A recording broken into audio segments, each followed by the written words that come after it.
New Mexico Crime Files, a deep dive into the archives, shocking and notorious cases, the arrests and what led to them, and what happened to the suspect.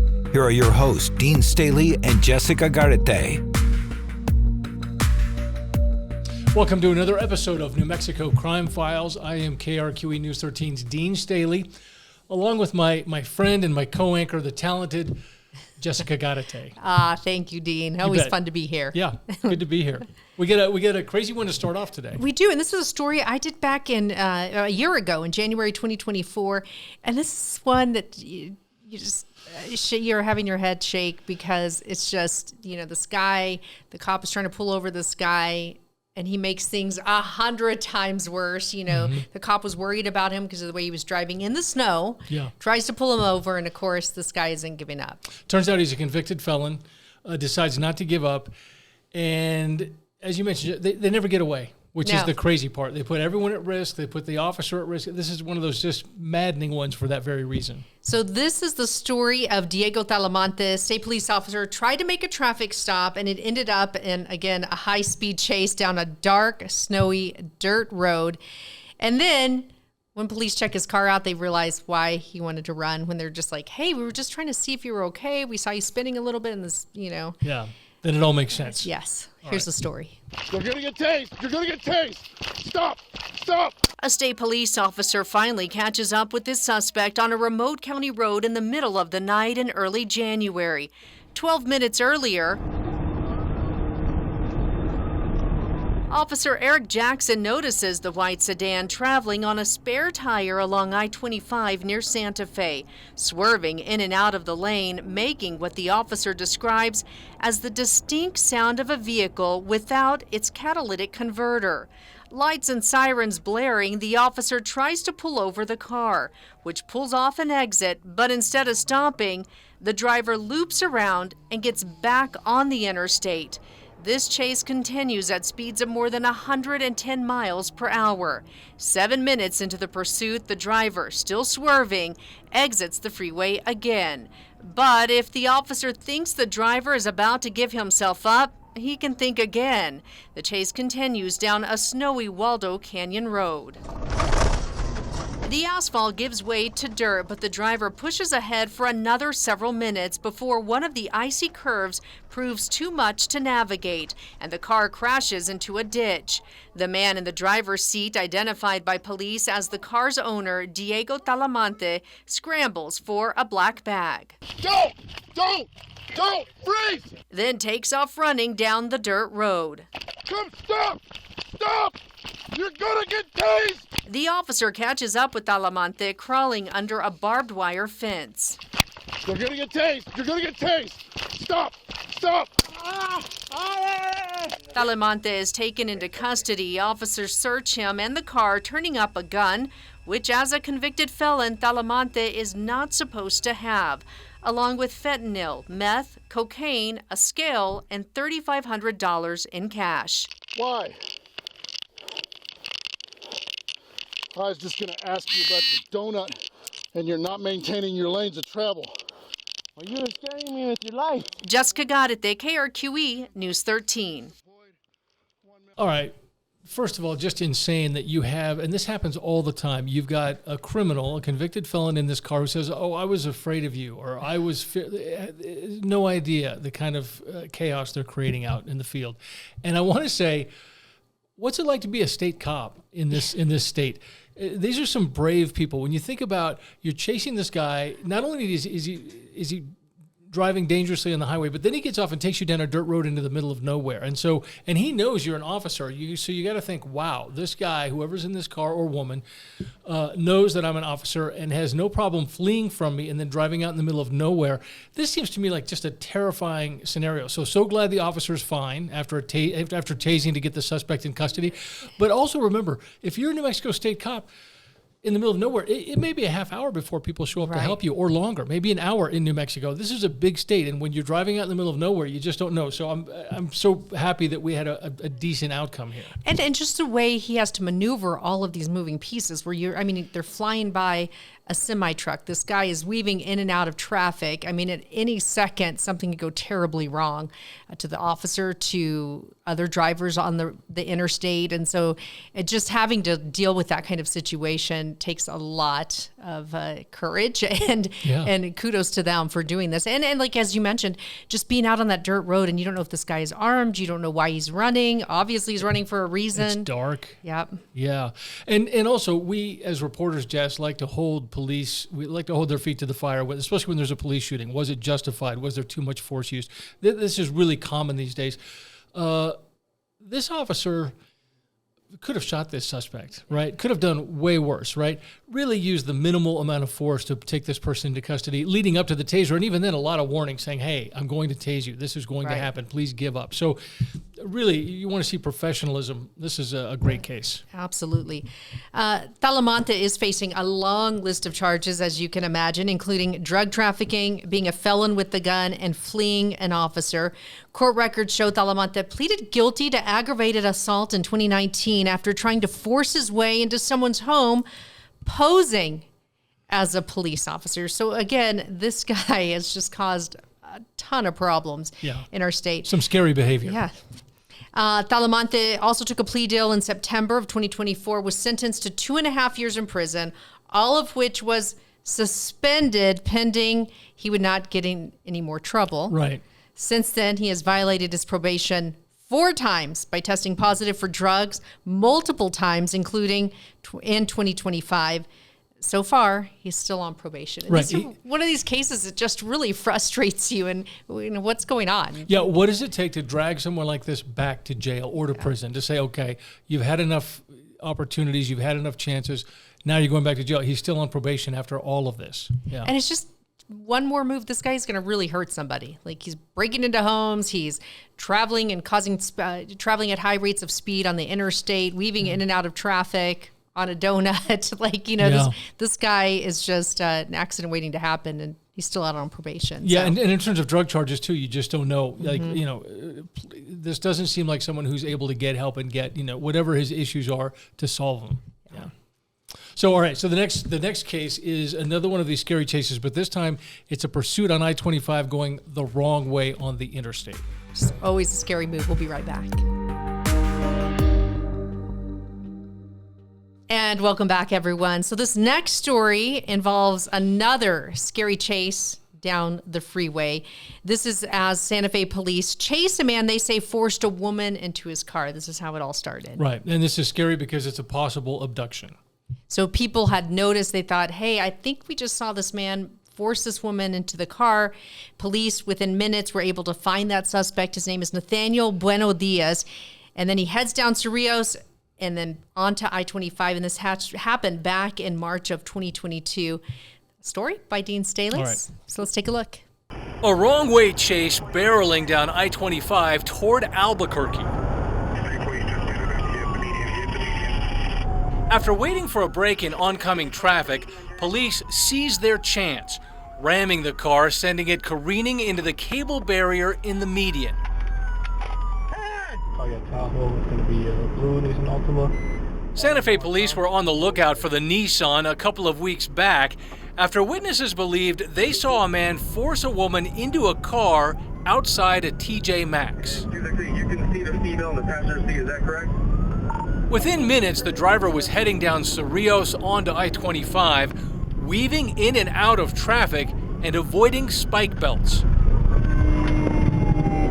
getting out of the Domingo exit. At the Santo Domingo exit, the chase would take an even more dangerous turn, the driver crossing over the bridge. Going southbound in the northbound lane, Do not follow interstate. Heading the wrong way down the shoulder of northbound I-25 and heading into oncoming traffic to avoid the cars that pull over onto the shoulder. 10 minutes later, state police jumped in and ended it. As Nathaniel Bueno Diaz complained about his leg, Oh my God, that hurts so bad. the officer gave the 22-year-old a lecture. You realize how many people you could have killed? Roll over. Back in the police cars, Bueno Diaz and his wife, who both have drug problems, explained they were fighting because he wouldn't let go of her backpack that she wanted to take into TJ Maxx. Why didn't you stop? I love your backpack. Okay, that doesn't make Turns out his wife was wanted for skipping out on a Walmart shoplifting case. What happened, man? Your car that you worked hard for, it's all damaged, bro. No, you know what I have to pay for it? My mom sent her car. And see? You need to start thinking. Dean Staley, KRQE News 13. That's the only reason you didn't stop. Even though the pursuit was long and forever, man, you still decided. Wow. So what's the underlying problem here? We've got someone who's young, immature, drugs involved. I mean, people who just aren't living a normal life at all. No, and it's really sad. You can tell, like, once, he's in the back of the car crying, saying, oh, now, I love that the cop points out, like, look what you did to your car. You work hard for this car, and now you're going to have to pay for this, and you almost, you put a ton of lives in danger on the freeway. Yeah. And then he starts crying, saying, well, it's actually my mom. Yeah, so, like, it's he's not like, my car. yeah, it's not my car. So now my mom's going going to have to pay for this. Yeah, horrific. Yeah. Again, Jess, I'm going to brag about state police again. A pit maneuver. I mean, the craziest, most dangerous thing you can imagine is going the wrong way on the interstate, and how they were able to isolate him and get him in a place where they could pit him, and they also had those cables in the middle. And I don't know what the SOP is, but I don't think you would try a pit maneuver on the interstate like that without a barrier to keep the car from going into the other lanes of traffic. So, wow, what a great outcome in terms of what could have happened in this one. And we see much worse outcomes all the time. You and I. Oh, and I was thinking the same thing, and just how they're trained, how police are trained to do that with caution, making sure no one gets hurt, and that the people inside don't get hurt, and that they were, they stop the car, they get everything taken care of. Yeah, these guys should be thanking the cops in this moment. They Yes. should be like, thank you, I didn't kill anybody, you didn't kill me, we didn't, because then you go away for life, right? You kill someone on the interstate fleeing like this, you go away for life for vehicular homicide. So lucky kids. So we're hoping that Nathaniel Bueno Diaz has gotten his act together. All right, what do we got, Jess? Let's look at he was charged with false imprisonment and aggravated fleeing from police. In 2023, as part of a plea agreement, Bueno Diaz was found to be a habitual offender. So he was sentenced in 2023. Judge Glenn Ellington accepted the plea. He was facing 6+ years, but was to serve less than a year with the rest on probation. Right, which means jail instead of prison, which is lucky, right? Yes. Less than a year. Then he goes to jail. But in December, so he's sentenced in September. By December, he violated the probation by trying to fight 2 guards in the Santa Fe County Jail. Yeah. He's now been sentenced to serve more than 3 years in the Department of Corrections after having to serve having his sentence reworked. And by December, Bueno Diaz had already violated his probation. And this is a guy that you're given chance after chance. Come on, guy. And you just hope that if he's in the system for a few years, that he gets clean, that he gets better, that he, there's some education, there's some maturing, there's some brain development. Yeah. I mean, who knows what's going on here? But someone, hopefully he gets back onto the streets, back into the world with different skills and released from some of the things that are causing this. Absolutely. Yeah. You know what I like Jess? I like me some dumb criminals. I do too. I do. Do you like some dumb? I do. And this next one is one of the dumbest one of my we've favorite seen things in a while. Some dumb criminals. Yeah. That is coming up. Welcome back. Jess, I told you one of my favorite things in the whole world is a dumb criminal. I got to say. They're not thinking correctly. And this one begins with who he decides to try to rob. Yeah. And then how he led police right to him. And there's also always, in these cases, right, there's always this sort of risk reward. He's risking a burglary charge or breaking and entering, or, and what's he going to get out of this? So there's always that sort of oh, I'm sorry, what'd you walk away with? Yeah. So, and also, let me just say, personally in the newsroom, we deal with so much misery. Yes. There's plenty of bad news. There's plenty of people hurting other people. There's kids getting hurt. Well, I don't mean to make light of it, but it is refreshing every now and then to see someone who's just doing something that's sort of a minor crime, and they just aren't smart enough to pull it off. They just aren't thinking it through. So there's a confession no that one's in the hurt newsroom during this. Yeah, there is sometimes a little release every now and then where you have one of these cases and you just think, oh, okay. Oh man. Yeah. So this story is actually out of Roswell, and this is a man who, as we mentioned, you'll have to see what he decides to rob. Yeah. And then how he leaves a trail for police right to his doorstep. This is from 2015. Cheyenne Cope explains how police say He broke into a shaved ice stand. Let's see what he got. Police say he broke into a shaved ice stand, but once he got in, he had some trouble holding on to all the change he found inside. 26-year-old Jason Martinez's plan to burglarize a shaved ice stand probably didn't go as planned. According to the criminal complaint, police arrested Martinez in a motel right across the street after he broke into the stand Friday night and swiped the cash register, which only had a few dollars and change in it. The thief did not take anything else out of the stand. The only thing missing out of it was the cash register. The register, we don't keep anything in it because we only use the trailer at events. Gerald Thomas owns that shaved ice stand and says the actual register was worth a lot more than the money inside it. They said they would give it back with the register, so I'll have to see the condition of it, but probably cost a couple $100 for the register. Someone else who was staying at the Crane Motel witnessed the burglary and called police. When they arrived, they were able to quickly find Martinez because he left a trail from the shaved ice stand all the way to the door of room 127. Police got a warrant to search the room, where they found the register. The grand total inside, $2.47. Well, it just shows that these things, big or small, don't pay. Martinez was arrested at the hotel and is now facing felony burglary charges. He's still behind bars. Cheyenne Cope, KRQE News 13.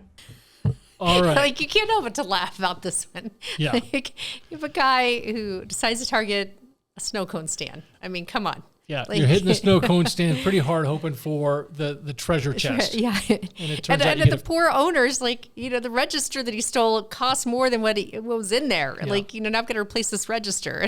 And I'm sort of moving on, Jess. So my confession here, it's kind of funny, and now I'm getting sad. It is pretty sad. There is that moment where you think, oh, you poor guy. I don't know what he was thinking, but $2. Yeah. So let me think about some other dumb criminals. The other one that comes to mind just right now is our bank robber. Remember the bank robber who had a crutch? And I think the people in the bank recognized, like, oh, that guy in the crutch, he's been in here before. Yeah, we've seen him before. Like, this is not a big, and he was dressed like a ninja. I mean, he had a whole thing.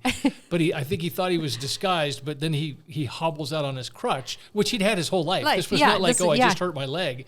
And it didn't take long to track him down. Yeah. So this guy's in the same league. These guys are competing for dumbest of the dumb criminals. And I think, I think my favorites have been, we've had this slew of people who get busted because they post stuff on social media. Like, we've just seen this slew of different crimes that they're just dumb enough to be talking about it to other people on text, social media, and just make it so easy for police to verify whatever crime they're connected to. But we have seen, that has definitely changed in our time reporting, No, you're right, Jess. During the time that we've been reporting, because we've been at it so long, there has been this shift, and you almost wonder, are we going to do away with crime? Because there is this whole category, this whole part of crime that people are just outing themselves. They're just posting themselves with a gun, and this is what I did, and they go they're just taking themselves out of the game right away. So we should have a natural social media drop in crime. I would predict. I would think so too. Yeah, that's not my area of expertise, but you would hope.